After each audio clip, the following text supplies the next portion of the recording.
señor Ricardo Inti Alpert. Y aclaremos que Inti es nombre.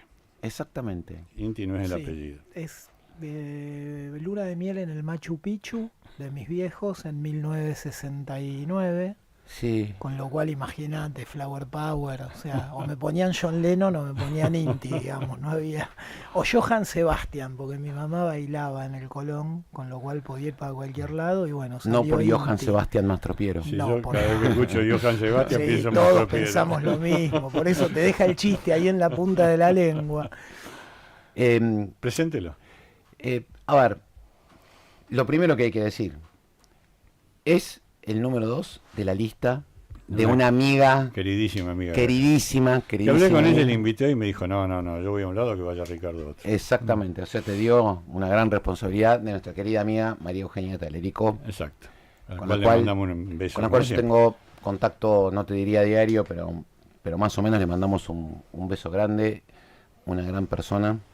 Y absolutamente honesta. Y Así que espero que este señor sea exactamente igual.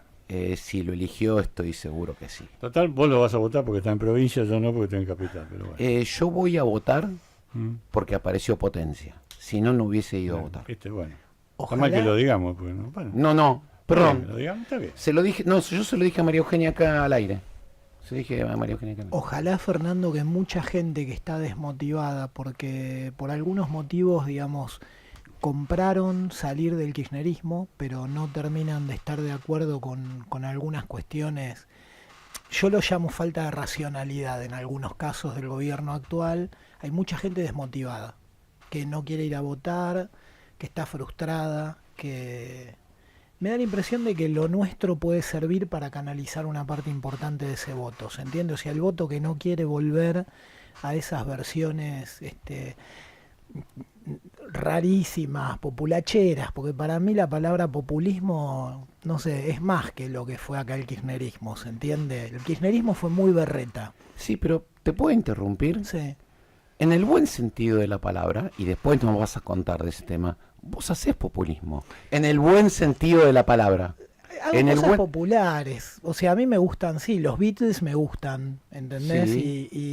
Y las computadoras PC, que digamos, no las Mac, por más que ahora uso una Mac, me fascinaban porque fueron populares. Yo estudié en una escuela pública de electrónica, ¿En cuál? Sí, en pues, el ENET 28, República Francesa, lo llaman el Cuba porque queda en la calle Cuba y Blanco Encalada en Belgrano. Ujú.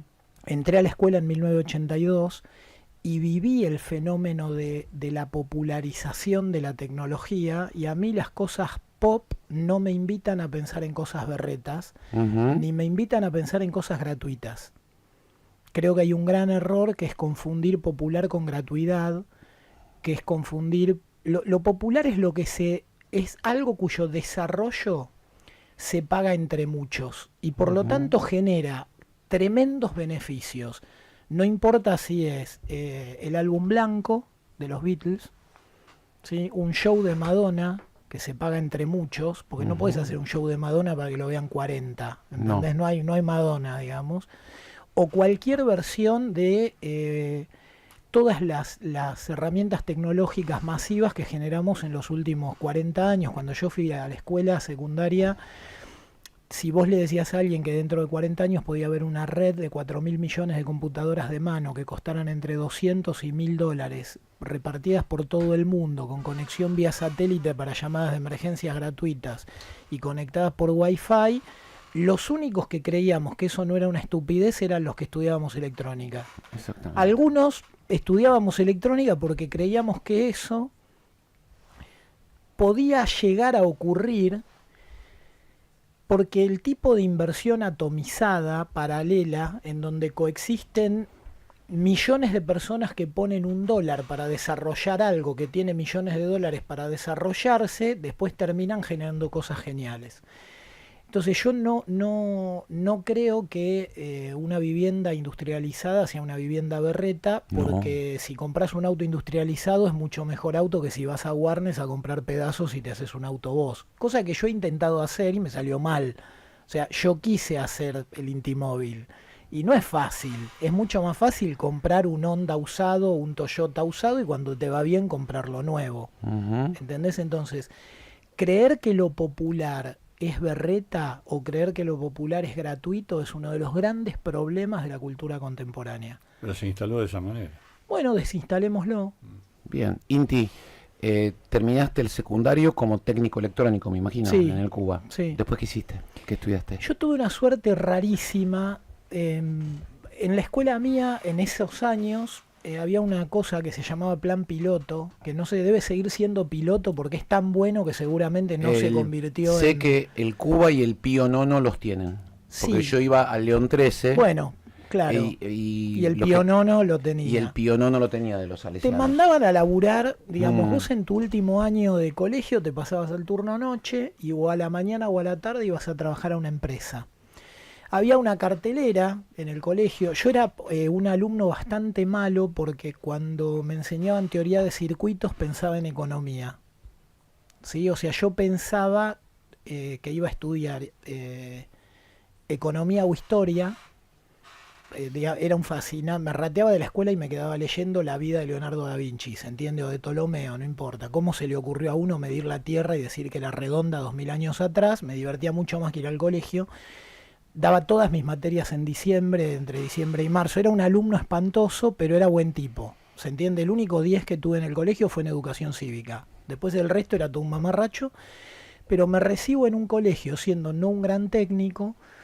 Y cuando voy, me acuerdo, todavía tengo la imagen de la cartelera en donde veo que estaban todas las empresas de aquella época vinculadas a lo que fue el mundo digital, IBM, Unisys, NIC, Bull, la francesa.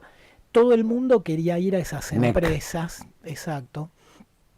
Y resulta que había una que se llamaba Sisteval, hacía electrónica naval y quedaba en el puerto. Y cuando yo vi Sisteval, electrónica naval, puerto, dije, y yo lo intento. Claro, como no era un gran alumno, pero nadie quería ir al puerto, logré entrar a Sisteval. Sisteval era una sociedad anónima que para mí fue como la NASA. Era una de esas empresas que fabricó el Estado argentino para darle servicios de electrónica naval a la Armada Argentina, porque vos en el ejército tenés un problema que es que un capitán dice, este transistor está quemado y si el teniente sabe más le tiene que decir sí señor capitán.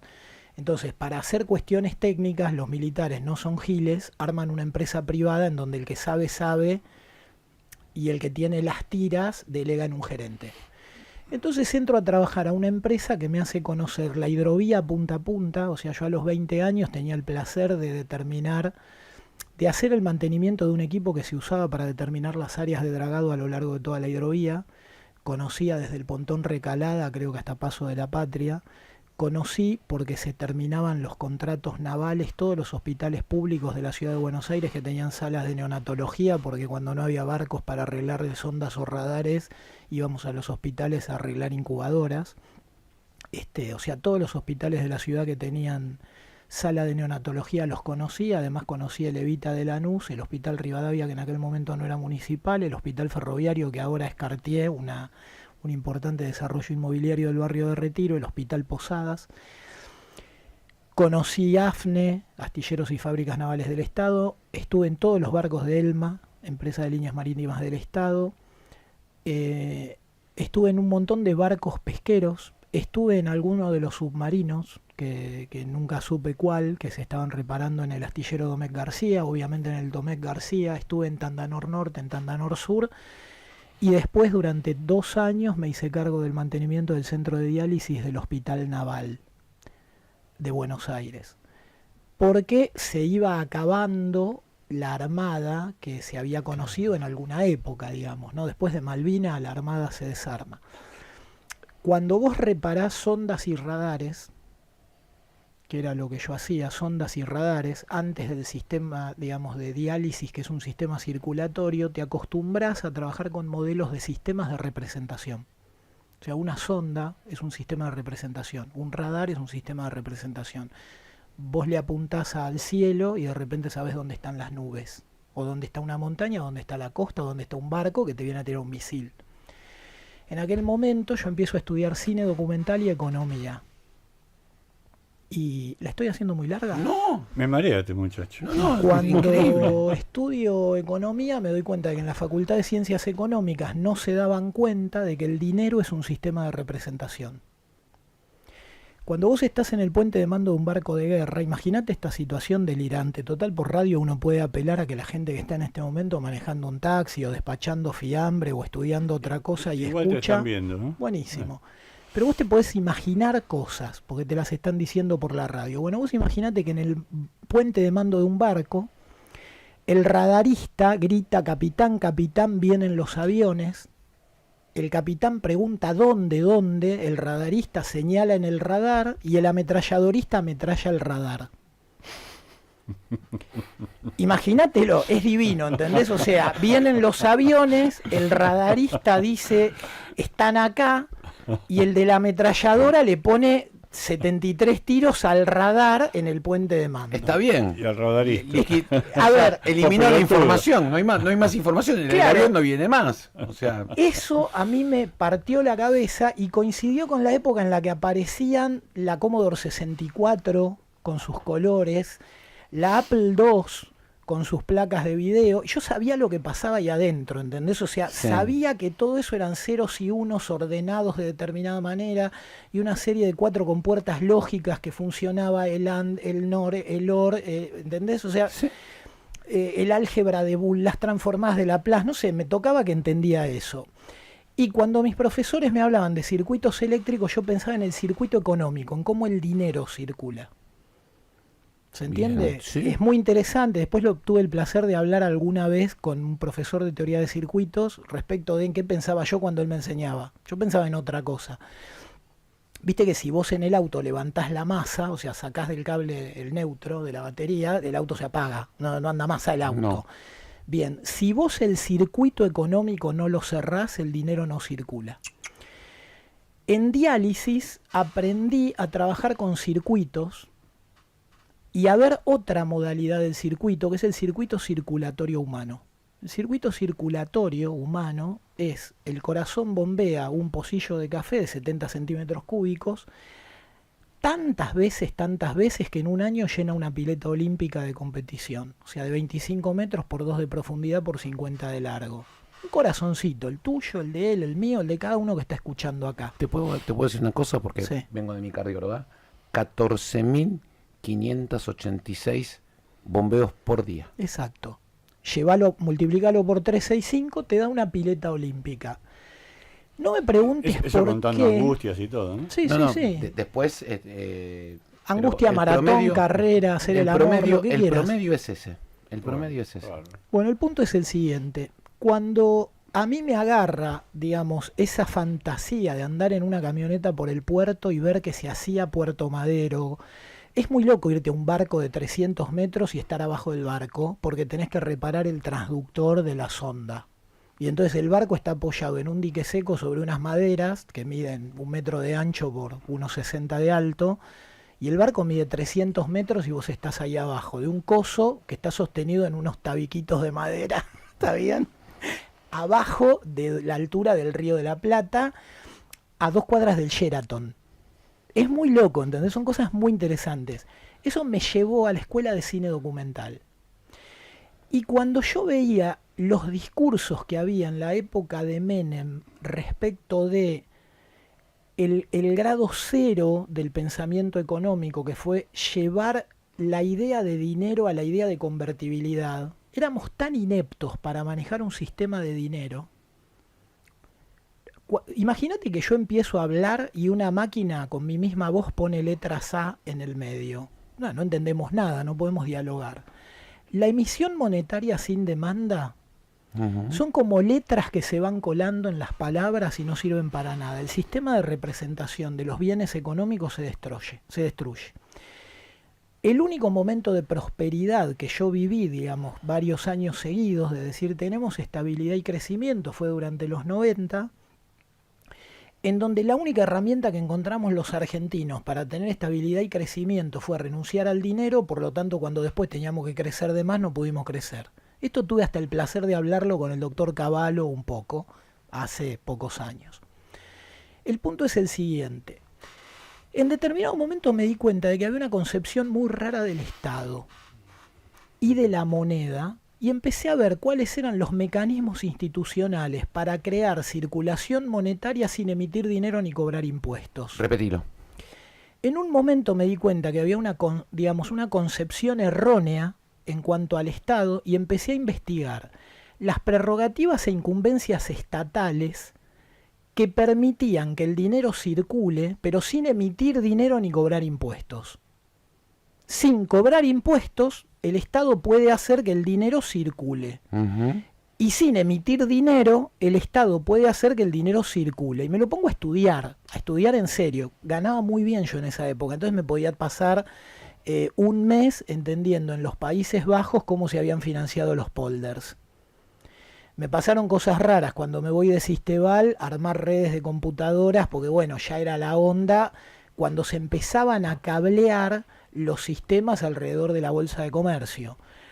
Entonces yo empiezo a estudiar al mismo tiempo economía, cine documental, literatura, filosofía y sabía electrónica. Claro, me iba bien en términos de guita, ¿entendés? O sea, me resultaba muy fácil ganar $200 por día en 4 horas de instalar una red de computadoras. Me iba a una oficina, instalaba de noche, después de las 6 de la tarde, una red, a las 2 de la mañana me iba a dormir, me había ganado $200. Y tuve clientes alocados, Juan y Roberto Alemán.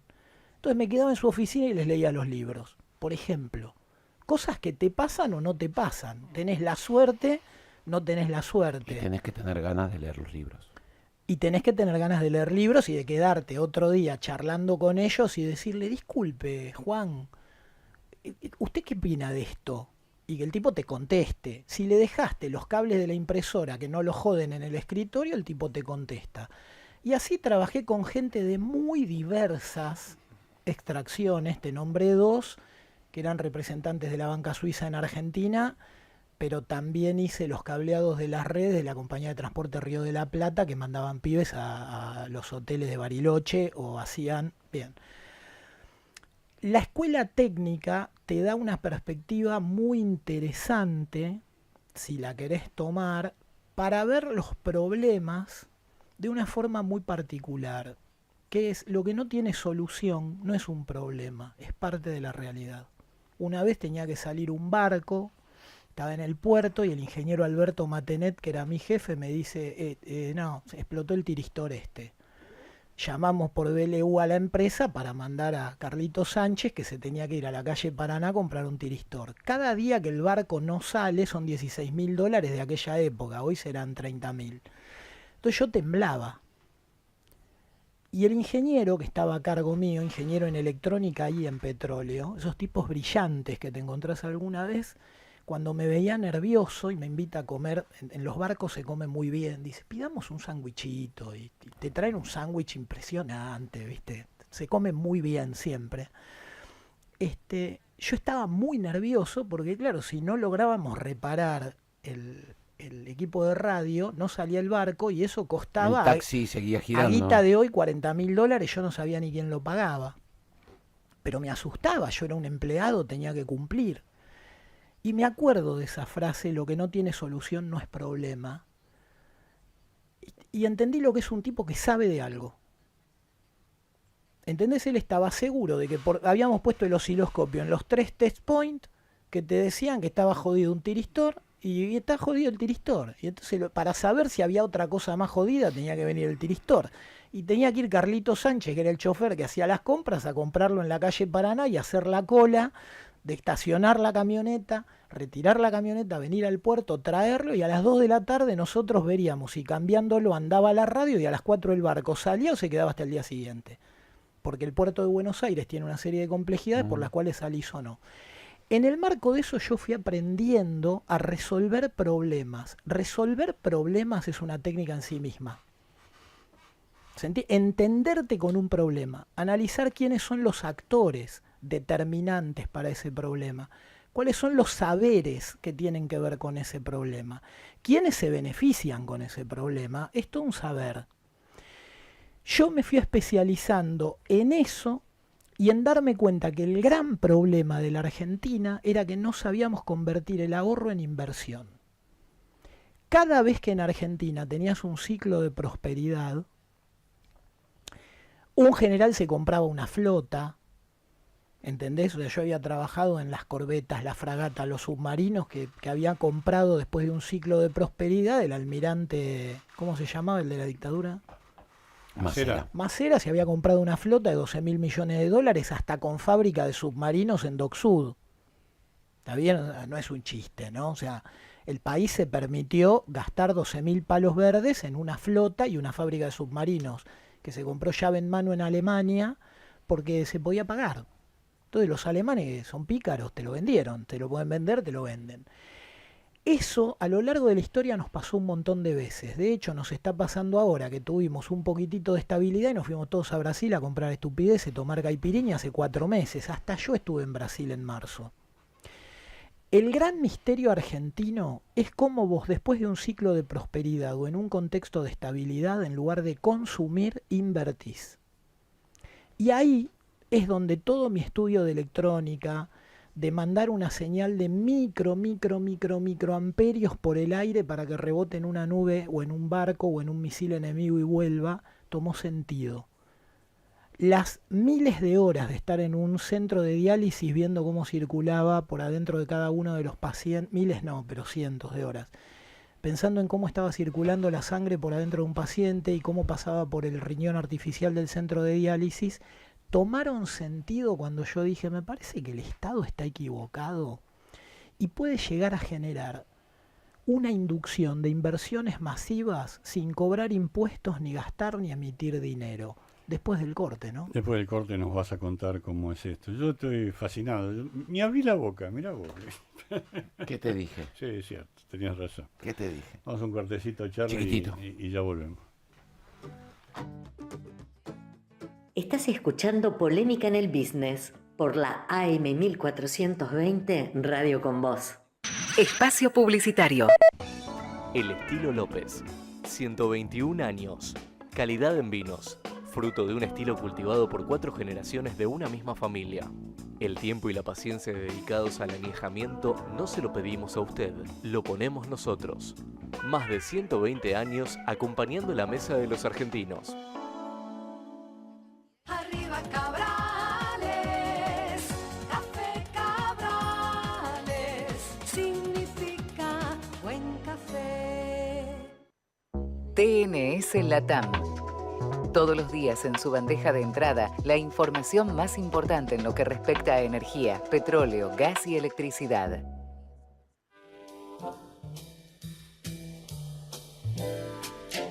...70 años de auténtico sabor. En la emblemática esquina de Gurruchaga y Cabrera, en pleno corazón de Palermo, se encuentran Lo de Jesús y La Malbequería, el templo de la carne y el vino. Las mejores carnes de Buenos Aires y una vinoteca especializada en Malbec, con un cálido ambiente y servicio profesional. Ahora también los sabores de Lo de Jesús llegan a tu casa con @LoDeJesúsDelivery. Contactanos en nuestras redes sociales, @LoDeJesús, @La Malbequería, @LoDeJesúsDelivery.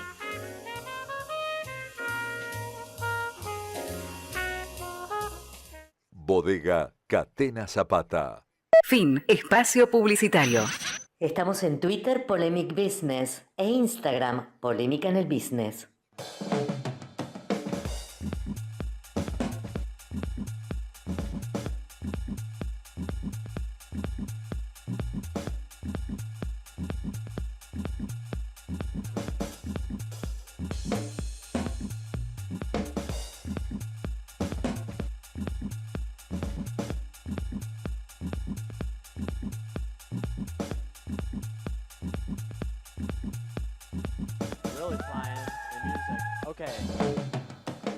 Pocas personas nos dejan callados a los dos. Sí, en serio, estaba pensando en eso. Pocas personas. Tengo 28 preguntas, no vamos a llegar ni en pedo. Al No, final de no, la pero charla, pero no importa, dejémoslo Yo hablar. lo que te sí. quiero preguntar, o sea, quedó claro cuál es tu perfil, quedó clarísimo. Todo muy lindo lo que decís, todo hermoso. A ver, dame un ejemplo de todo lo que estás diciendo, porque seguramente no pudiste hacer nada de lo que vos estás haciendo. Te estoy pinchando, te das cuenta que te estoy pinchando a Qué propósito. malo, Mater, que sos. He logrado, mira, A ver, Fer, a ver, contanos. he logrado cosas muy ¿Qué interesantes. lograste? Por A ver, ejemplo, contanos qué lograste. cuando se vendieron 1 millón de televisores en 2009 para eventualmente mirar el Mundial 2010, La Sí. campaña de Noblex. y sí, varios, yo ya estaba muy familiarizado con lo que era el mercado de capitales, tenía algunos amigos que trabajaban en la Bolsa de Comercio que los había conocido por muchos motivos. Silvio Pugliese, un grande que trabajaba con Claudio Suchovicki. Nos habíamos hecho amigos porque entendíamos los dos mucho de técnica, o sea, él era el responsable de difusión de información de la Bolsa de Comercio, trabajaba con Claudio, y yo en un momento logro acercarme a ver cómo funcionaban los fideicomisos financieros. Entonces logro convencer a un tipo que después fue muy conocido, muy relevante, en aquel momento no lo era tanto, que era Emilio Pérsico, Movimiento Evita, de que era completamente absurdo que uno entraba a cualquier casa de pobres. Yo siempre tuve una predilección por asistir a la gente que está en la lona. Cuando me dediqué al campo económico, vos tenés que elegir de qué trabajás. Vos podés trabajar para los que tienen entre 10.000 y 30.000 dólares, de 30.000 a 100.000, de 100.000 a 500.000, de 500.000 a un palo, ahí te pasas a banca privada en serio, trabajás con los que tienen de un palo a 3, de 3 a 10, de 10 para arriba. Yo siempre dije que a mí me interesa la gente que tiene entre 8 y 16 dientes. Los que tienen 17 dientes A y mí 2 también, brazos a no mí tienen también. problemas. ¿Está Tenés bien? O sea, razón. yo en cuanto a mi saber económico considero una falta. Tengo un total desinterés por ayudar a un millonario a otra cosa que a gastar plata o a hacer algo que le sirva a los demás. Cuando una persona se empieza a volver loca por ayudar a uno que tiene plata, para que tenga más plata, como forma de tener plata, y le dice que sabe de economía, lo que yo le digo es, ¿por qué no pones una empresa? Si sabes de economía, monta una empresa y te va a ir bien. Yo hago barrios y hago casas, a mí me va bien, no necesito trabajar de economista para ganar plata. Cuando vos sabés de economía, montás algún negocio. Bien. En aquel momento se vendieron 2010 1 millón de televisores, es una manera de decir, se vendieron varios millones de electrodomésticos, uno iba a las casas de la gente más humilde y encontraba acondicionadores de aire, en algunos casos una heladera más un freezer, un par de ventiladores, consolitas de juego, teléfonos, toda chuchería importada. No tengo nada contra China, es un país que admiro profundamente, más allá de, digamos, me quedo en Occidente culturalmente, pero tengo una altísima valoración por una cultura que nos dio desde los fideos hasta la pólvora y el papel moneda, ¿sí? Resulta que nosotros, en lugar de hacer circular el dinero por la Argentina, utilizábamos el ahorro para financiar trabajo en China. Volvamos a lo que hablábamos antes del sistema circulatorio. Mandábamos la guita a China a través de fideicomisos financieros que convertían un montón de cupones de tarjeta de crédito en una chuchería importada. Entonces yo un día me le planto al que era el secretario de Economía Social del país y le digo, discúlpeme Pérsico, pero si ustedes no crean 1 millón, o sea, si la gente tiene la casa llena de chucherías pagadas en 36 cuotas, pero no puede poner agua potable, gas, cloaca, asfalto, comprarse un terrenito, retirar materiales de construcción y pagarlo de la misma manera, ustedes son unos chantas. El tipo me mira, se ofende un poco y me dice, me parece que tenés razón. Pero me manda a freír churros y me llama después de las elecciones cuando el Colorado de Narváez le gana a Néstor Kirchner. Recibo un llamado. Emilio Pérsico quiere hablar con vos. Me llama un muchacho, Ernesto Pailalev, que era el secretario a cargo de esa oficina. Me dice, Emilio quiere hablar con vos. Entonces me llama a ver, me invita a verlo a Vudú y me arma una reunión el día de mi cumpleaños, 4 de agosto. Entonces yo voy a verlo a Vudú y Vudú me dice, ¿qué es lo que le explicaste a Emilio? Le digo, mira, el punto es el siguiente, la gente humilde, si vos la medís en términos de flujo, no es tan pobre. O sea, cualquier trabajador que gana hoy en día 700, 800 lucas por mes se puede comprar un terrenito si el intendente quiere y lo puede pagar en 36 cuotas. Porque la verdad es que el campo rural en la Argentina vale 30.000 dólares, la más cara de las hectáreas en la zona núcleo, por lo tanto, en cualquier pueblo de la República Argentina, comprar 10 hectáreas con 300.000 dólares máximo cuando tenés asfalto y cercanía a la electricidad. Y hacer lotes te propone un valor suelo de 1.000 dólares. como ponerle lo básico, que es una pequeña red eléctrica y una distribución muy mínima de agua, o simplemente que cada uno se haga su pozo, no pasa de $2.000, la verdad es que con $3.000 tenés, digamos eso. Si la gente pone 1.000 y 1.000 y 2.000 o 3.000 los pagan en cuotas, le pones hasta una calle en Toscada. ¿Ustedes cuántos años tienen? 72. 61, casi 62. Yo tengo 56 cumplidos hace poco, y me acuerdo que cuando yo era pibe las sociedades de fomento estaban en todos los barrios de Argentina poniendo agua potable, gas, cloaca. Entonces lo único que le dije es, mira, las sociedades de fomento lo que hay que ponerle son 36 cuotas para algunas cosas, 60 para otras, 84 para otras y 100 para otras.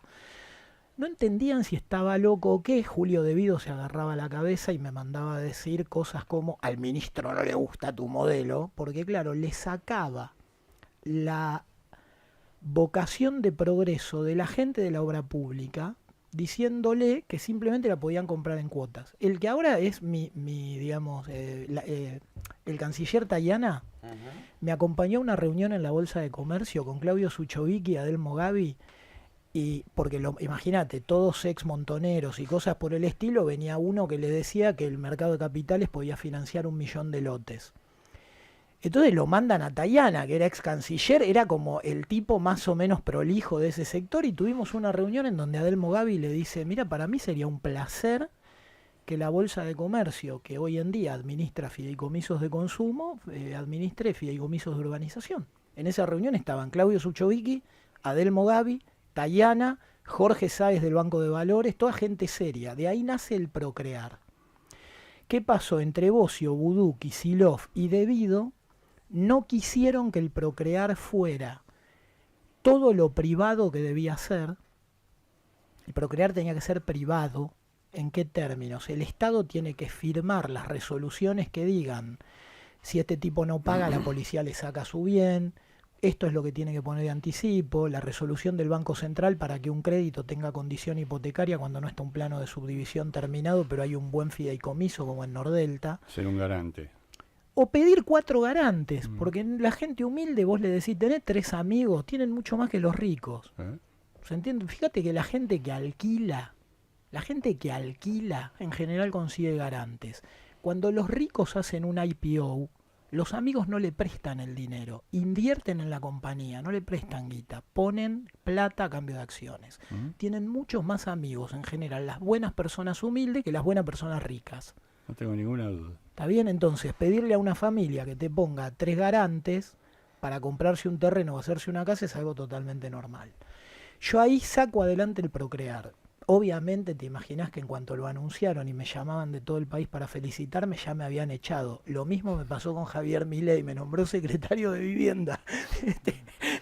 Me dio un abrazo. Estaba pensando que hacen un dúo fantástico con María Eugenia, porque María Eugenia también la había nombrado directora de Sí, nos rajó Migraciones. los dos. No llegaron a asumir estos dos. No. Tenemos De Solís 1111 le dijeron Somos muy fuera buena de San José. gente. de San José. De San perdón. José. Somos muy buena gente. Entonces, cuando Es vos- bueno que te pase eso. No, para el país es malo. Yo, Al país pero no para le tu sirve, persona. es cierto. Yo tengo la expectativa de que el presidente reflexione. Mira, yo lo llegué a querer mucho a Javier, porque lo conocí acá cerquita en América 24, lo invitaban a él, a mí también. Obviamente él tuvo un histrionismo y una capacidad política maravillosa, y el padrinazgo obviamente de actores más relevantes que los míos. Pero yo hablé muchas horas, muchas veces con él, y lo llegué a apreciar un montón. Creo que se está equivocando. ¿Se entiende? Yo no creo, perdón el uso del eufemismo, que sea un hijo de puta en absoluto. Yo estoy muy disconforme, estoy muy preocupado con algunas cuestiones del gobierno, pero a él le sigo teniendo afecto y respeto. Sí creo que estar gastando 20 billones de pesos anuales en pagar intereses del ECAP, en lugar que darle a cada docente de la Argentina un crédito para construir una casa, entendiendo que cuando un docente construye una casa, 4 personas tienen un laburo, es un error. ¿Cuál es el sistema que vos estás implementando? Perdón, déjame decir algo, Sí. porque yo lo anoté. Ayer tuiteaste en X: los pingüileones Sí, no sé el- por qué le dicen los pingüileones, después me vas a El contar. pingüileón es una mezcla de kirchnerista, es un kirchnerista Ah. vestido de león. Claro. Sí, Está bien, pero yo quería que lo Perdón. aclare. Los análisis económicos que hace Inti en Twitter o en X son fabulosos. Fabulosos. Búsquenlo porque realmente vale la pena. Déjame terminar esto. Por Los favor. pingüileones nunca llegaron tan lejos. Primero negaron que emitían, después que bajaban el dólar con deuda. Ahora salen a tapar un afano de guita pública que es obvio. Ojalá el presidente entienda la necesidad de cambiar este estilo. ¿Estás diciendo que el gobierno es corrupto?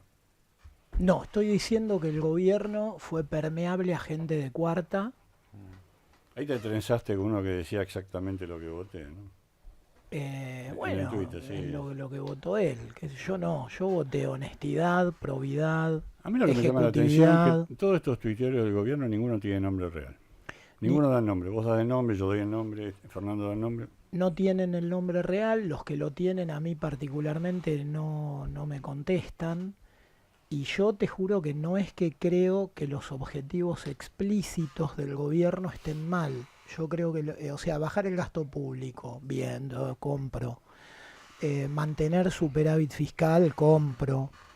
Que la calle sea un lugar tranquilo y habitable por el vecino que circula por su carril y no tenga un quilombo cada 4 cuadras, compro. Seguridad jurídica, igualdad ante la ley, compro, digamos, todo lo que se dice, ¿no? Transformación del Estado, compro. Leyes laborales acordes a una sociedad que se quiere desarrollar y no a mantener un conjunto delirante de nada, de prebendas absurdas, porque yo creo que ni los sindicalistas ganan con este sistema. Creo que ni los abogados laborales le va No, bien. porque se quedan sin afiliados. Para mí es un Fíjate lo que desastre. pasó en el mercado petrolero. Bueno, pero yo todo eso lo compro. ¿Qué creo? Creo que Javier comete un gran error cuando renuncia a los equipos de la Libertad Avanza. Nos juntábamos muchas personas a trabajar diariamente de una forma desinteresada. O sea, yo no, a mí me genera un montón de quilombos trabajar en la función pública en términos prácticos, ¿no? Familiares, económicos. Sos un PEP. Sí, es un quilombo. Es un quilombo. Sí. Pero éramos un montón de gente que lo queríamos ayudar porque nos convocaba, digamos, una transformación y veíamos en él una punta de flecha. O sea, por más que él es excesivo y es un poquitito friki en algunas cosas, eso de ser un poco friki sirvió para ganarle al kirchnerismo las elecciones. Yo tengo un profundo respeto por eso. ¿Entendés? O sea, yo tengo un profundo respeto por personajes de la política que no dicen saber de lo que no saben. ¿Está bien? Entonces, ¿qué pasó? El problema fue que un montón de técnicos y profesionales nos echan cuando él cierra con el PRO una alianza para la segunda vuelta y le entrega el gobierno. El jefe de gabinete hoy es Toto Caputo. El jefe de gabinete de verdad. ¿Él cierra con el PRO o cierra con los K? No. Él necesita cerrar un acuerdo, pero fue una necesidad política. Yo la necesidad política la entendí, por eso me fui y no me ofendí. Digamos, no me ofendí. El problema es que el PRO nunca tuvo la menor idea de cómo generar riqueza estructural y empleo privado sin costo fiscal. Son los nietos de Franco. La diferencia entre Franco y Lázaro Báez es enorme. Franco las obras las hacía. No es que no hay una diferencia enorme. Cuando Macri dice no se inunda más, yo que fui al colegio en la calle Blanco Encalada, te firmo que no se inunda más. Yo corrí 300 autos un Torino que se iba por el agua una noche de un amigo mío, Ariel, que vivía en la calle O'Higgins. Se nos iba el Torino y lo tratábamos de atar con lo que fuera y en un momento nos llevaba el agua puestos a nosotros. Entonces, el PRO tiene una diferencia enorme con el kirchnerismo, que es que las obras las hace, pero las hace con presupuesto público. Te aclaro que yo fui parte del concurso, del equipo ganador del concurso del Paseo del Bajo. O sea, la parte el análisis financiero para diseñar la cubierta urbana del Paseo del Bajo la hice yo. Ganamos, cualquiera que ponga Paseo del Bajo primer premio va a ver que lo último que está, digamos, en el concurso es el análisis financiero, que es mío. Y con mi nombre, ¿no? Y lo que yo explicaba era que se podía armar un proceso que generaba tanto valor al ordenar ese tránsito, haciendo esa trinchera, uniendo Puerto Madero con un sector muy degradado de la ciudad, que en realidad se podía pagar solo. Bueno, nunca me llamaron del gobierno de la ciudad para preguntarme cómo cobrarlo. ¿Vos sabés que 30 puentes arriba del riachuelo salen cero? ¿Por? Porque el valor que a mí, yo trabajo como desarrollador inmobiliario, vivo de hacer cosas que es agarrar un terreno en donde decís, che, acá qué se puede hacer, qué sé yo, hagamos esto, y claro, tenés que gastar 10 y producir por lo menos 12, si no perdiste como en la guerra. En la Argentina, ¿no? Es muy difícil. Había un artículo muy bueno que escribió De Pablo este fin de semana sobre la tuneladora. Y él trataba de encontrar una vinculación de haber hecho la tuneladora y haber perdido la plata que perdimos, con qué tipo de relación había con si la seguíamos o no la seguíamos. Bueno, él lo que no termina de... Él hizo una nota en La Nación interesante hace poco tiempo, hace un año, en donde el tipo decía... es muy difícil reemplazar al Estado en la determinación de hacer un puente. Lo que no entiende Juan Pablo, les hago una pregunta, ¿ustedes estuvieron en Nueva York? Sí. ¿Quién pagó el puente de Brooklyn? El puente de Brooklyn, ¿quién lo habrá pagado si es de Brooklyn? Se hizo en 1870 y algo, 1870. 1900, ponele. la inauguración en 1900. ¿Cuánto valía Brooklyn sin puente? No había Nada, motores fuera de nada. borda. No había Nada. ¿Para Estaba qué servía aislado Brooklyn? totalmente. Bien. Alguien dijo, che, si a Brooklyn le doy 3, 4 pisos de altura y lo divido en cuadraditos de 8,66 por 30, 40, 50, 60, y algunos lotes son más grandes, dejo acá la iglesia, acá la escuela, acá una avenida, acá un parque. Claro, si cada uno de esos terrenitos pone un poquitito, el puente me sale gratis. Después que hubo un vivo que armó el modelo de financiamiento, que ganó plata, que perdió plata, que por ahí pasaron 3 intendentes por el camino, alguno le dijo, che, mira, yo necesito unos fierros porque en realidad me estoy haciendo un palacio, dame unos fierros, si no te paro la obra, que se murió gente trabajando de buzo con unos problemas tremendos, no había cámara hiperbárica, un montón bajaron y subieron con problemas. Es otra cuestión, el puente de Brooklyn lo pagó Brooklyn. ¿Quién pagó los polders de los Países Bajos? Los Países Bajos, que pasaron de ser bajos a altos. Nordelta no lo pagó Costantini, lo organizó Costantini, lo pagaron los vecinos que compraron terrenos en Nordelta. El corredor Bancalari Benavides, que le da origen a Nordelta, no lo pagó Jorge Urruti, que es al que se le ocurrió. Lo pagaron todos los vecinos de todos los barrios y se sumó Eduardo Costantini. 30 puentes arriba del riachuelo cuestan cero. Porque toda ciudad del mundo que tiene un río en el medio, el Arno, el Po, el Tíber, todas las ciudades del Danubio, no importa cuál, ¿se entiende?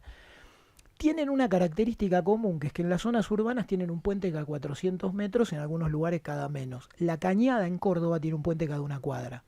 Sí, exactamente. Bien, imagínate si la Cañada no tuviera puente, del otro lado de la Cañada Córdoba no vale nada, o vale lo que vale un quillo. Son 2 ciudades. Bien, nosotros tenemos...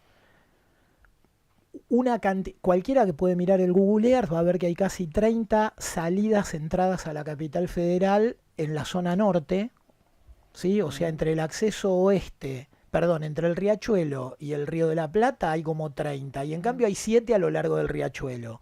Y por ahí hay que hacer 20 más. Si vos le metés un puente cada 400 metros y prorrateás el valor 20 cuadras para provincia y 20 para capital y dividís el costo de $1.200.000 que cuesta un puente, porque no es que no tiene un precio. Vos es un fideicomiso privado, le pedís a una empresa, digamos, un puente sobre el riachuelo vale un palo 200. Dividí un palo 200 por 80 manzanas y te das cuenta de que un puente liviano como estos triangulitos anaranjados de la General Paz no cuesta nada. ¿Por qué? Porque vos tenés que pensar al conurbano bonaerense, a la provincia de Buenos Aires, en términos de project finance, como los holandeses pensaron, los holandeses no, como los ciudadanos de los Países Bajos pensaron a los Países Bajos, como Barcelona hizo su subterráneo. Mucha gente cree que el subte de Barcelona lo pagó Europa o lo pagó España. No, lo pagaron los vecinos de Barcelona, que pasaron de tener en el barrio de Gracia, en los 90, un departamento valía $23.000 y hoy vale 300.000 o 280.000 el mismo departamento, porque es donde vivía mi abuela. Con la llegada del subte. Con el éxito de la ciudad muy vinculado al subte. Esto que me estás diciendo es algo que se me ocurrió, nada que ver, yo no pienso de esta manera, yo actúo de otra manera, con otro feeling. Es brillante lo que estás diciendo. El otro día estaba en Salta unos días con mis hijos y mis nietos y me fui con mi hijo mayor en la camioneta, nos fuimos a la Quebrada de las Flechas. Nunca había estado. Maravilloso. Y yo por todos lados veía carteles de vialidad. Digo, ¿cómo van a hacer la vialidad estos pibes? ¿Quién se va a hacer cargo de ese trabajo? ¿Vos te acordás de Esto no aquella tiene- frase maravillosa que decía todos los caminos conducen a Roma?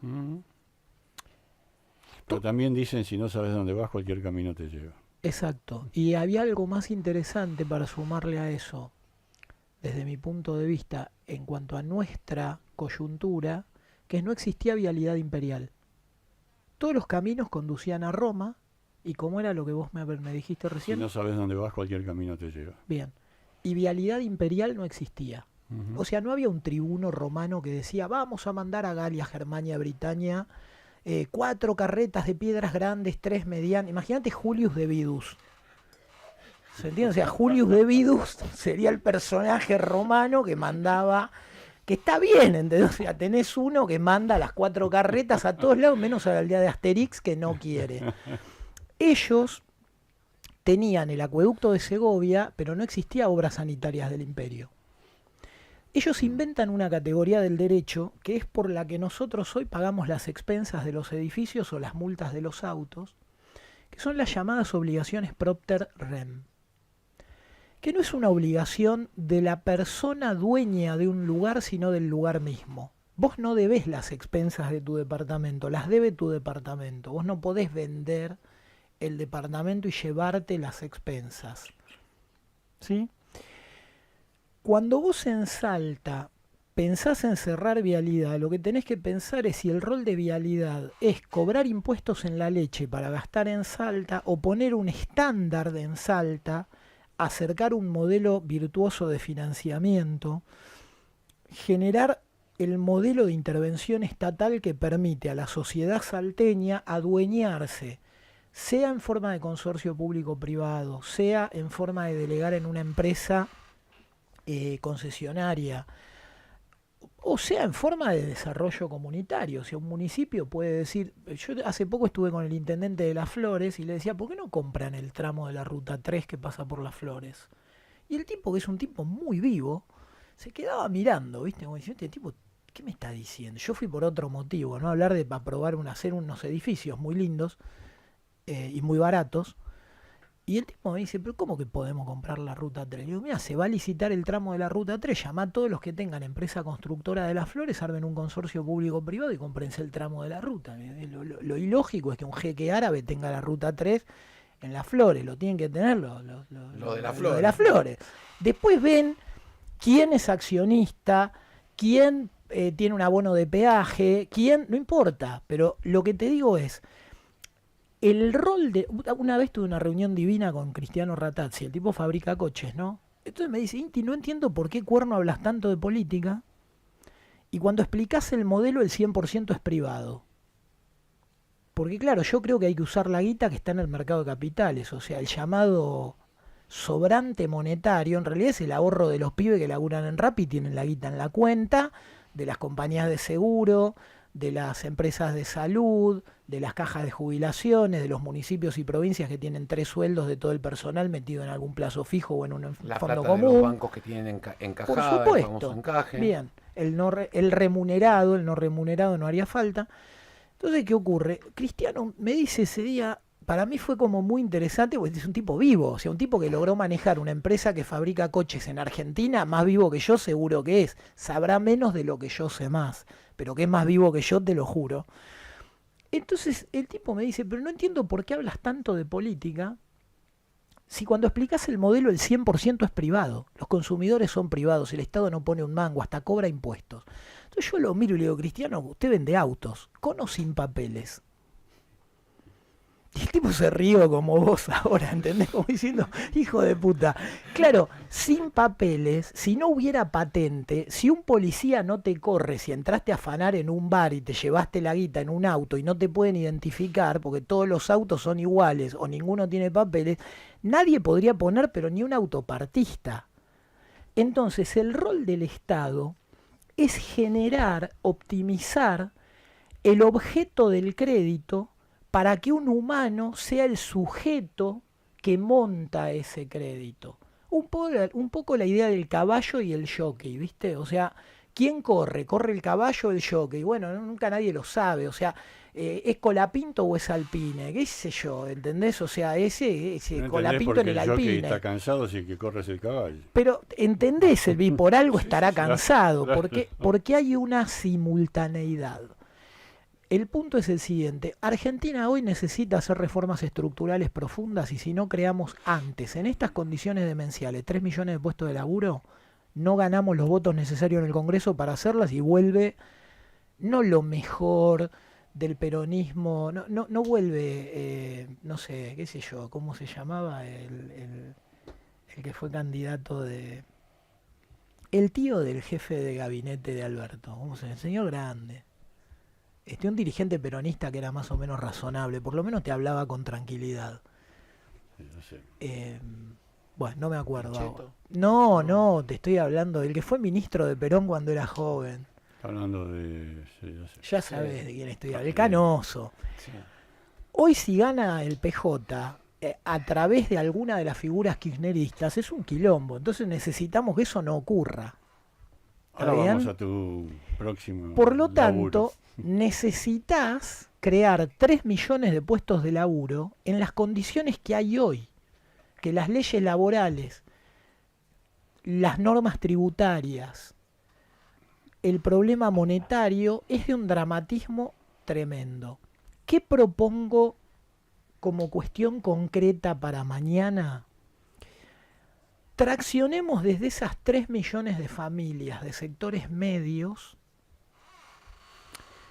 que si simplemente le facilitas con crédito hacen una obra real de inversión, no importa si es pavimentar una cuadra de San Martín de los Andes o hacerse una vivienda nueva en Escobar. O sea, creer que Argentina está toda quebrada es un delirio. En Argentina se cobran 10 millones de salarios por mes, de promedio $1.000, o sea, se cobran 10.000 millones de dólares en salario. La vivienda y la infraestructura suele ocupar en la economía familiar de una familia que le va mínimamente bien, el 25% del ingreso se capitaliza. La gente tiene un DERPA, tiene otro DERPA, ayuda al sobrino, ayuda al hijo. El 25% de lo que una familia ingresa, cualquier familia, hasta que sos muy rico, y entonces la guita es de la empresa, no es tuya, pero vos, y generalmente lo que vas a tener son, digamos, patrimonio, stocks, ¿sí? No vas a repartir todo en Pasas a dividendos. otra liga. Estás en Es otra liga. Las familias, el 25% lo tratan de capitalizar. Entonces, ¿qué ocurre? Si vos haces la cuenta, en los próximos 120 meses con aguinaldos, la clase trabajadora argentina va a cobrar 1.300.000 millones de dólares. No 13.000 ni 130.000. Va a cobrar 2 PBI y pico de Argentina completo. Eso es lo que van a cobrar los trabajadores que hoy tienen trabajo. Pero en el medio tienen que vivir. Wait, porque ¿qué pasa? Pagar garrafa es mucho más caro y complicado, tomar agua mineral es mucho más caro y complicado, romper el tren delantero es mucho más caro y complicado, no tener electricidad es mucho más caro y complicado que tener un buen servicio de agua potable, cloacas, de gas natural y una buena calle. Entonces, ojo, ser pobre es muy caro. No tengo ninguna duda. Ser pobre es carísimo. Entonces, ¿qué ocurre? Como vos tenés 10 millones de personas que están trabajando en condiciones habituales, el que hoy dice, no, el pueblo no puede morfar. No, el pueblo tiene dificultades económicas. Pero creer que hoy Argentina está estallada, yo tengo mi oficina en Uruguay Panamericana y todos los días miro la Pana y me fijo cuánta gente pasa. Y la verdad que el que me dice, Milei es un hijo de puta, nos tiene en la miseria, acá está todo muerto, está loco. Y el que dice, estamos viviendo un boom económico divino, está loco también. No estamos ni muy ni tan nada. ¿Te puedo interrumpir? Sí, obvio.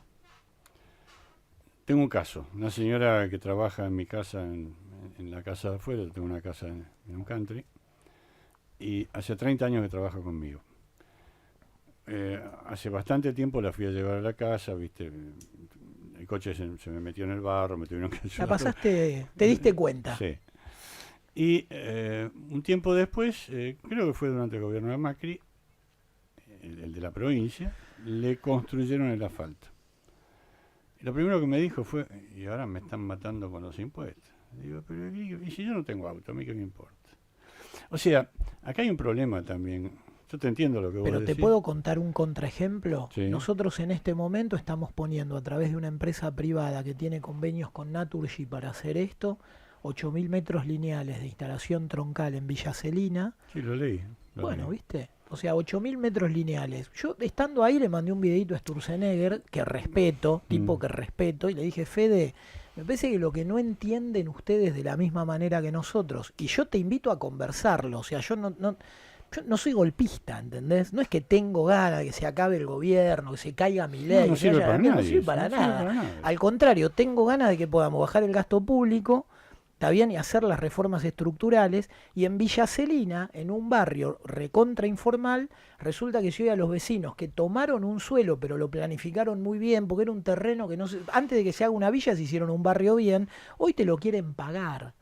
Y el Estado no les ofrece un mecanismo claro para pagar. Si no Y es corrupto tampoco. Y estamos poniendo, no solo, yo te voy a hacer totalmente claro. No, si el Estado no lo hace siendo corrupto, ahí tampoco sirve. El punto es el siguiente, en San Martín de los Andes, la cuadra, digamos, promedio que no tiene asfalto, es una cuadra en donde la casa más barata vale $60.000. 60 por 20, un palo 200. La cuadra vale $1.200.000. Y no tienen un crédito de 30.000 a pagar en 4 años para pavimentar. ¿Entendés que es absurdo? O sea, vos partís de tu empleada doméstica. Yo tengo otra idea. Yo creo que hacer de cada barrio rico un paisaje ideal. Y de cualquier barrio medio pelo, un barrio parque, genera el suficiente empleo privado para hacer de cada villa un barrio obrero. Pero además de eso, en todos los lugares del país en donde, no sé, en La Matanza, los pibes que estudian en La Matanza se podrían comprar una hectárea de campo en La Matanza, que de a 10 valen $200.000 las 10, 20.000 cada una, y por $700 cada uno comprarse un terrenito. Por supuesto, después con $8.000 más le ponen todos los servicios, todos, con una administración fiduciaria profesionalizada que puede desempeñar cualquiera y pagando la contribución por mejoras que le pide el municipio. Eso hoy no está en agenda. ¿Qué digo yo? Que en un país donde 1.200.000 familias... ¿Esto que vas a decir ahora es tu propuesta por potencia? Esta es la propuesta por potencia concreta. Hay 1.200.000 familias que están viviendo en barrios como en la canción de U2, donde las calles no tienen nombre. Where the streets have no name. Las calles no tienen nombre. Hay un caso de violencia, de abuso, de narco. Se necesita que llegue una ambulancia, no está la dirección. Bien, nosotros lo que creemos es que hay que tomar el toro por las astas. Con mi experiencia de entender mucho de electrónica y todo eso, sé que si el presidente llama al presidente del Instituto Geográfico Nacional y le dice, che, quiero que en el mapa que registra los barrios populares me pongas un identificador digital. Yo a ese identificador digital le voy a dar una importancia institucional. Voy a institucionalizar ese identificador. Ya está, la policía llega en 5 minutos a cualquier lado. O sea, ¿cómo puede ser que un juez tiene que mandar a un lugar una notificación y no llega la notificación policial y recién la productora de ustedes me mandó la chincheta para que yo llegue acá?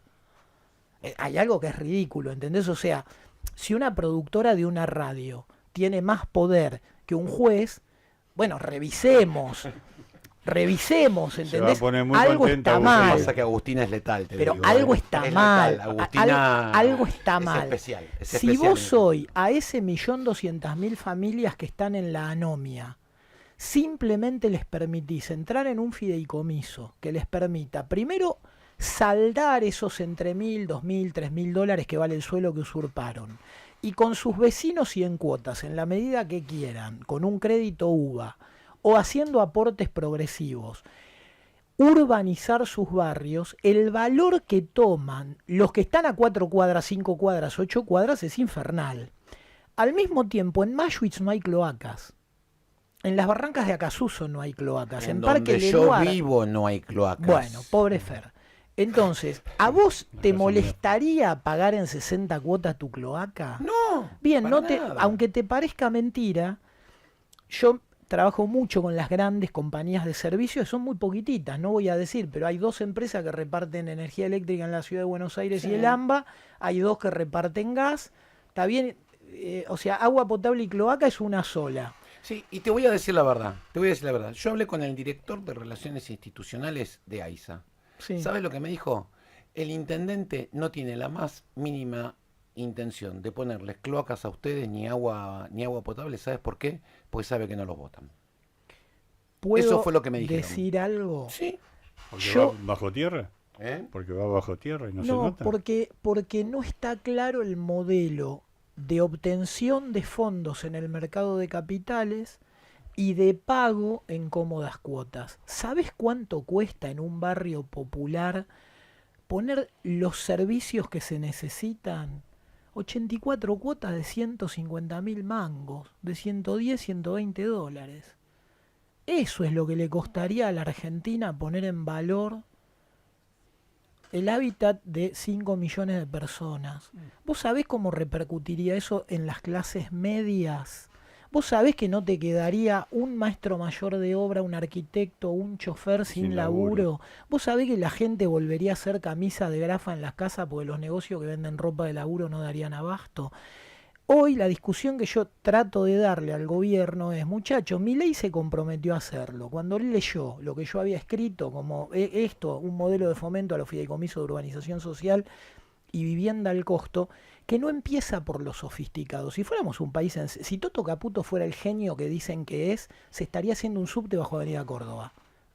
¿Entendés? No habría 50 billones en LECAP.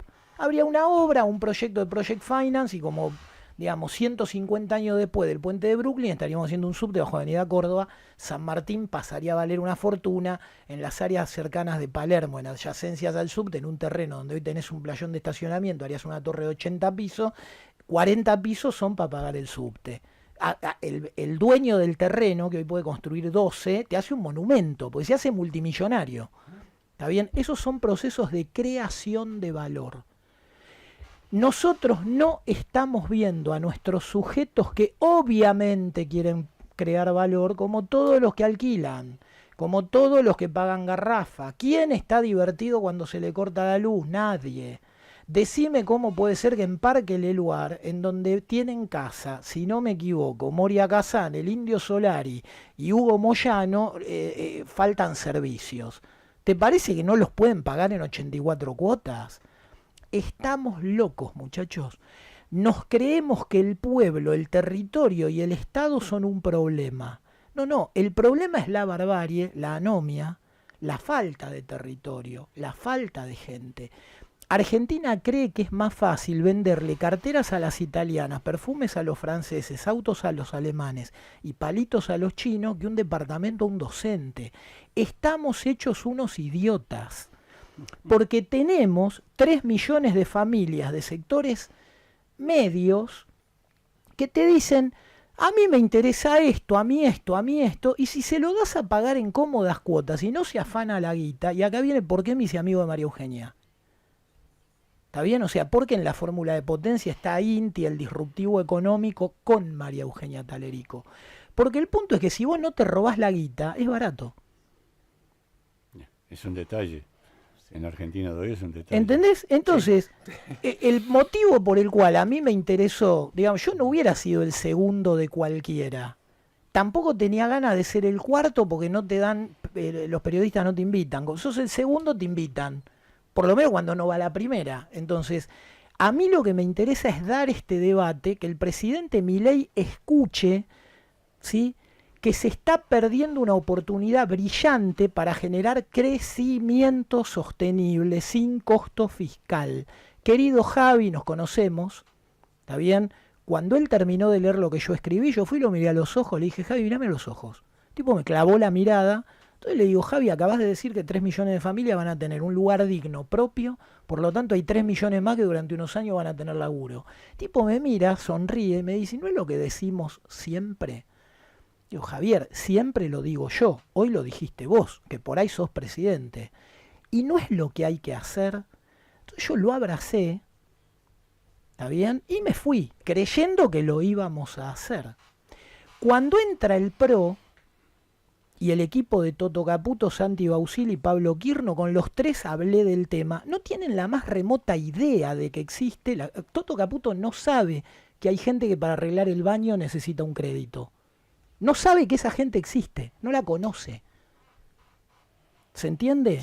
Bien, entonces, ¿qué ocurre? Como los tipos no terminan de dar bola, porque son muy soberbios, ellos creen que lo que no saben ellos no existe.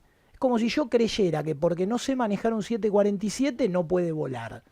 Es un delirio. Ellos son así, están cortados con esa tijera de la soberbia, ¿sí? Entonces el tipo no te oye y dice, no es momento, primero hay que estabilizar la macro. Flaco, si no tenés demanda de dinero, te quiero aclarar algo, Fer. Ellos agarraron el país con 35 billones de pesos en la totalidad de nuestras cuentas. Existían 35 billones de pesos. El M3, que es algo que te monitorea los últimos agregados, marcaban que si vos contabas todos los pesos que existían en billete, en la cuenta, en la billetera virtual, en el depósito, todo lo que sea, eran 41 billones. Hoy son 141. Vos no podés crear 100 billones de pesos, pretender que el dólar valga 1000, o sea, generar pesos por el equivalente a 100.000 millones de dólares, ¿está bien? Pretender que el dólar no aumente y creer que el problema de la inflación te lo genera la gente que labura. Javi, querido Javier, la inflación es siempre y en todo lugar un fenómeno monetario, no productivo. Si la inflación fuera un fenómeno productivo, Alemania, Japón, Dinamarca, Suecia, Corea, Finlandia, China. Corea y China tendrían inflaciones del 40.000 anual. Israel tendría el 74.532, porque los tipos, abajo de una guerra, atacado por misiles, te hacen naranjas en el desierto. ¿Entendés? Entonces, olvídense, por favor, muchachos del Mekón, de que el problema de la inflación somos los que producimos. Porque es ridículo. Ahora, como ellos no escuchan, y estamos en un periodo electoral donde se supone que somos contrincantes electorales, escuchan menos, a mí lo que me interesa que escuchen son los docentes, los policías, los enfermeros, los vecinos de los barrios populares, los trabajadores de la UOCRA, los taxistas, los Uber, los Rappi que están altos que los asalten, ¿está bien? Los corraloneros, los que hacen lija, los que hacen cucharas y baldes, los que hacen cemento, los dueños de las grandes empresas de áridos, los que tienen barcos areneros, la gente de la realidad, con la cual los muchachos que dirigen el Mekón no tienen vínculo, Fer. Vos les hablás, si yo pudiera mostrar los chats que tengo con algunos de ellos, algún día voy a publicar un libro cuando seamos todos viejos chotos y ya no se juegue nada, Mándamelo lo voy a publicar. Es impresionante, no saben lo que es la economía real y como no lo saben y creen que lo que no saben no existe, te tratan de boludo. Y la verdad es que tratarme a mí de boludo es una osadía. ¿Entendés? O sea, tenés que ser muy salame para creer que todo esto, que además yo laburo con un grupo de personas de mucho rigor técnico, que somos todos tarados, es una osadía.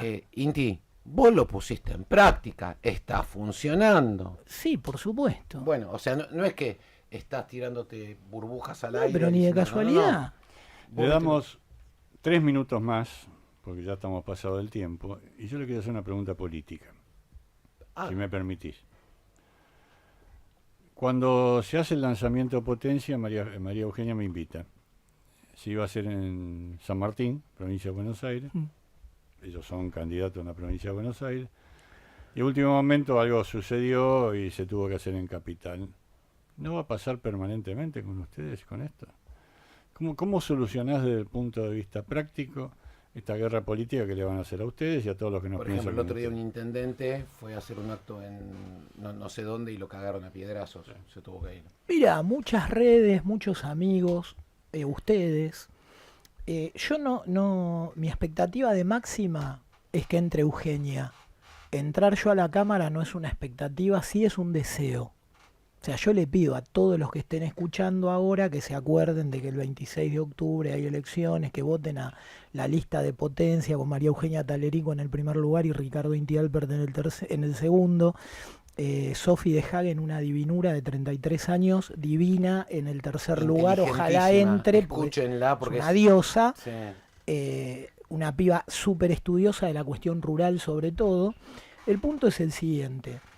Mi expectativa de máxima es que un sector de la población que está harta de las maneras del gobierno tenga para votar una opción que no sea Cuca. ¿Entendés? Porque yo de Cuca no tengo nada. Tengo un profundo respeto. Cafiero era el que les decía al principio. ¿Entendés? O sea, si del otro lado estuviera Cafiero, yo vivo en el Delta, me encanta pescar mosquitos, ¿viste? Por el aire. O sea, la verdad que no sé si estaría haciendo esto. Tengo muchas cosas muy divertidas que hacer. El frenesí de la política no me convence. Yo vivo en una suerte de paraíso que me inventé yo mismo, con lo cual, la verdad que venir al centro a laburar en el Congreso, muchas ganas, digamos, no me dan. Pero están los Cuca del otro lado, que a mí me tienen harto. ¿Entendés? O sea, si hubiera un peronismo razonable, yo no sé si sería candidato a diputado. Me parece que no. Se lo dejaría a otro que le divierta más. Ahora, estando del otro lado, ¿sí? El cuquismo que de repente nos había metido de verdad en un eje que era Buenos Aires, La Habana, Caracas, Pyongyang. No, flaco, no, Teherán, basta. ¿Entendés? Yo en eso le agradezco a Macri que nos recolocó en Occidente con convicción, después no supo hacer del ahorro inversión, la cagó, perdón, Mauricio, todo bien, pero la cagaste por ser hijo de Franco, repito, no creo que por mal tipo, ¿se entiende? Por no saber que se pueden hacer las cosas sin la billetera del Estado. Y creo que de Milei yo respeto, digamos, estar en Occidente por el lado del capitalismo. ¿Qué no respeto? Que en este momento la manera de ganarle al kirchnerismo, ¿sabes cuál era? Que 1.200.000 familias de barrios informales hubieran pasado a la formalidad, lo que se hace con 8 hojas y un botón. ¿Sabés qué hicieron? Pusieron a un admirador de Kicillof, un muy buen tipo en lo personal, Pablo Morillo, que es el que encabeza la lista de La Libertad Avanza en la segunda. No tengo nada contra él en lo personal. Es el segundo de Sebastián Pareja. Estuvo 2 años diciéndome a mí, no, ¿cómo voy a urbanizar si no tengo presupuesto? Es kicilofista. Él cree que el gasto público es un insumo indispensable del desarrollo social. Él no hubiera hecho el puente de Brooklyn. ¿Cómo me vengo a enterar de que el pibe era kicilofista? Porque los más talibanes de Milei, cuando se cierran las listas en la provincia de Buenos Aires, empiezan a mostrar los viejos tuits de este muchacho que fue el funcionario a cargo de sacarle la base política al kirchnerismo, que es la informalidad, de 1.200.000 familias. No hablamos de 5 millones de seres humanos o más, porque son familias prolíficas. Entonces, le dieron de cuidar el gallinero al lobo. El lobo es bueno, no es un mal lobo. No, yo no te diría que es un HDP, porque el tipo es buen tipo. Ahora él está convencido de lo mismo que Kicillof, que es que sin costo fiscal no hay desarrollo social. Eso es propio del país subdesarrollado. Termino con esto. En los países desarrollados, los estados son sensibles y solventes.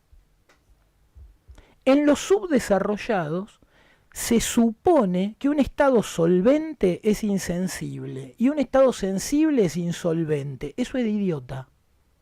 Sí, no hay explicación real para entenderlo. No es verdad, porque anda a Dinamarca, anda a cualquier país de los desarrollados Noruega, que admiramos. Noruega. El estado tiene una cantidad de dinero ahorrado infernal. Es verdad, ahora tienen ciertos quilombos, la inmigración, el problema que tienen con los musulmanes, es otro quilombo, ¿entendés? Pero no tienen el problema de creer que el Estado se tiene que insolventar, porque el Estado, el desarrollo social, lo fomenta vía crédito, no vía gasto público. Y si se da cuenta el gobierno de esto, y mi participación en la campaña no me deja una banca de diputado, pero deja que Javier Milei se acuerde de esto con lo que él estaba de acuerdo. Javito, acordate que vos estabas de acuerdo con que cualquier docente tenía que tener su casita a crédito, con que no hace falta gasto público. El modelo chileno es de verdad. ¿Sabe cuál es el problema? El que lo sabía era yo. Y me rajaron a mí, que era el que lo entendía de verdad. ¿Entendés? Para adaptarlo a la Argentina. El ministro Ferraro, que falleció, lo entendía, pero nunca vivió de eso. O sea, lo entendía, pero no vivía de eso. ¿Se entiende? Pone a uno que sepa hacer el laburo. Y terminó. Si esta campaña electoral, vos imaginate que para Reyes, todos los barrios de la Argentina tengan... Yo sueño con que una esquina se llame Sargento García y Batman. ¿Entendés? O sea, tenemos que dejar de pensar al país como un problema, pensémoslo como un entretenimiento, pensémoslo con alegría. Lo iría a inaugurar con Lila Lemoyne ese, obviamente, la invitaría. Dejemos de pelearnos todos con todos, de creer que el otro es un hijo de puta, porque no es verdad. Es lo que pregonamos siempre en este espacio, en este humilde espacio, Ricardo. Te lo juro que siempre lo decimos, ¿no es cierto, Winnie? Sin ninguna duda, y como decimos siempre, nos quedamos con poco tiempo. Yo le pido disculpas a nuestro próximo invitado, que lo tenemos ahí demorado. Vamos a hacerlo... Es algo muy importante lo que viene. Sí, vamos a hacerlo en 2 Ya. minutitos, Charlie. Inti, Ricardo. ¿Te gustó? me volvió loco, no me gustó. Me volvió loco. Qué grande. Si viviera en provincia. Nos votaría. Sin duda. Acordate, 26 de octubre, Talerico Alpert. Vamos al corte y ya volvemos. Gracias.